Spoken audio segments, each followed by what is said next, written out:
to the G again. If you trust people so much, then you don't have any room for God. It's your girl, Dr. B from Hood Recovery, coming to give you the matters of the heart. Let's go.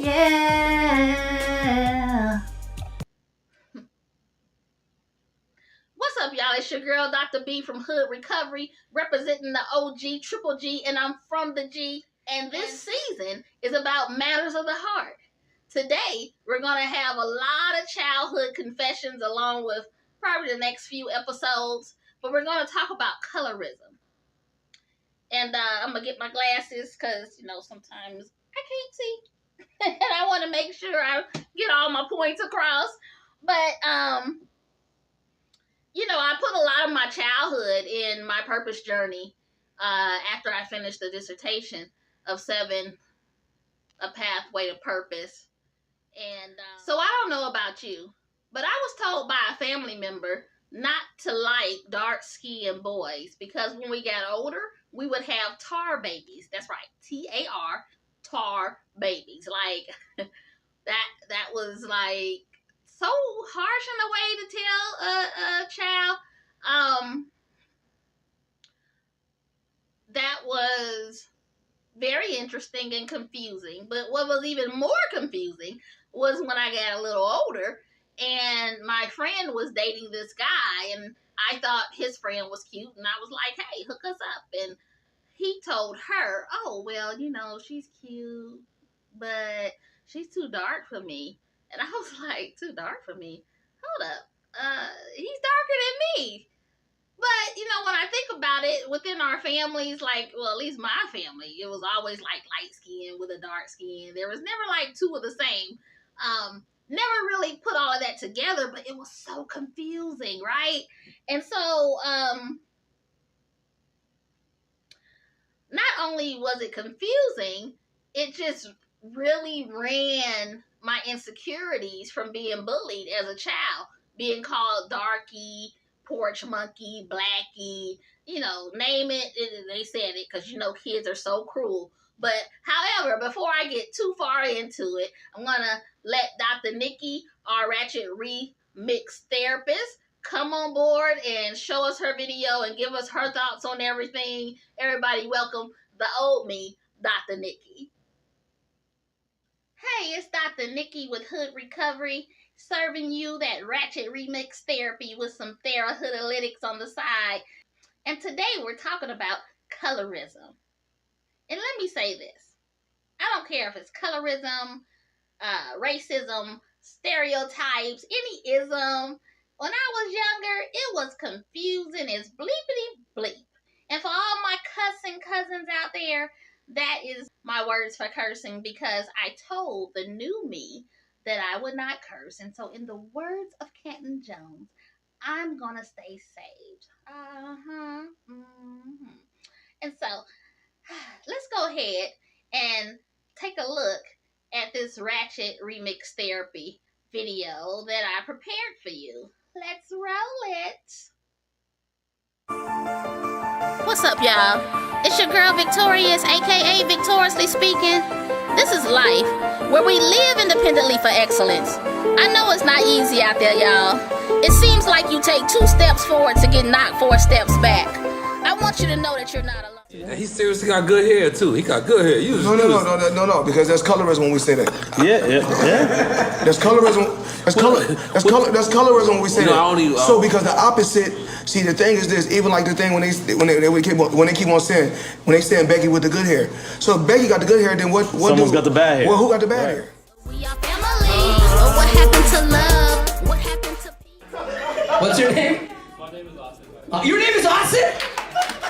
Stand up for 1 second, sir, please. That's the white version of me, in case you wanted to know. My experience being dark-skinned in America, I feel like I got to the realization that I'm at the bottom of that bucket, because, it's like you said, colorism, it's like how white can you be, you know what I'm saying? And it's like, I feel like. Question for you. Is colorism disguising itself as preference and pissing in your dating pool? Legit. I was dating this guy, and he bought me like bleaching soap because his mom couldn't fathom the fact that he was dating a dark-skinned girl. No way. He would literally put it in the shower, and I'd be like, what is this orange stuff? He's like, oh, my mom says to use it. And I was using it, and my skin literally was turning a different color. And I'm like, what the fuck is this? Wow. He told me eventually, he's like, yeah, my mom doesn't really want me to be with a dark-skinned girl. I hated my skin, hated my complexion, hated anything that had to do with me being this dark. Literally, I used to edit my pictures to try to look lighter. But I had to build myself back up. I had to build my confidence back up. I had to start working out. I started to feel so much more comfortable in my skin. And I decided to start modeling. I decided to start creating content because I wanted to inspire other young men and women that look like me to feel comfortable in their own skin and to let them know that regardless of where you start, regardless of what you look like, you can achieve immense amounts of success. Who taught you to hate the texture of your hair? Who taught you to hate the color of your skin to such extent that you bleach to get like the white man? Who taught you to hate the shape of your nose and the shape of your lips? Who taught you to hate yourself from the top of your head to the soles of your feet? Who taught you to hate your own kind? Who taught you? And so my last thought for Therahoodlytics is, how does skin tone, hair, and relationships have anything to do with being bleepity human? Help me understand that. Please help me understand that. But that is your ratchet thinking for Ratchet Remix Therapy. Back to Dr. B. Woo, okay. Thank you, Dr. Nikki, for not cursing, okay? Woo, give a hand for the whole thing. She did that. She did that. So, put my glasses back on because I got 3 points on colorism before we finish for the night. My first point is that there is shadiness in bullying. The shadiness in bullying by calling someone names because of the color of their skin. Now, I have been getting dark shamed all of my life, but it was worse when I was younger. But then I learned that it wasn't just me. And it's not just dark-skinned people that get bullied for the color of their skin. And then when it hit me that people will use whatever they can to turn you against yourself. Yes, against yourself. Why? Because when you dwell on name-calling, you give them power over you. And so think about this. If you are struggling with being called names, whether it's because of the color of your skin or not, I dare you to take your power back. Take it back and throw some light on those bully shade. Amen. That is point number 1. Point number 2 is black associations. How is it that most things associated with the word black is death, it's ugly, it's evil, or it's bad? I remember when I didn't want to wear bright colors because of the color of my skin. And my grandmother told me to stop wearing so much dark clothes. Now, I didn't realize it then, but what I did realize as I got older and got into, working with others in ministry, that really, I was in a deep depression most of the time. I didn't even know it. My attitude, like everything was dark, everything around me, because no matter what or how much I tried to show others different, I suffered with the things that was said to me and my experiences. And so, but God, He showed me that black is beautiful and that all shades of people are also beautiful. Why? Because He made us all in His image. I put it in my mind that I am beauty. Therefore, I manifested it. And no matter what letters are written or the words that come out of people's mouths, I broke the chain of thinking ratchet. Because ratchetness and hood ratness is a mentality. It's not who you are.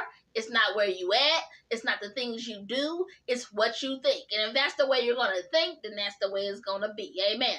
And so I broke that chain. And I broke that chain by making sure that everything that I did originally started with me. So I had to work on me before I tried to help others. That's just makes sense, right? All right. And so my last point is the struggle for self-love. Because it's hard in a world of social media where there are so many distractions to take you away, not only from yourself, but from God.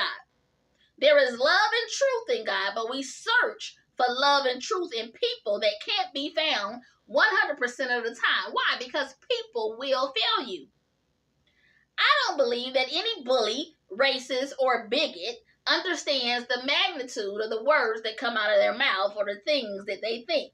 Because 9 times out of 10, they are basically manifesting their own struggles with their own self-esteem and lack of knowledge, pretending to be tough and self-made, so sure of themselves.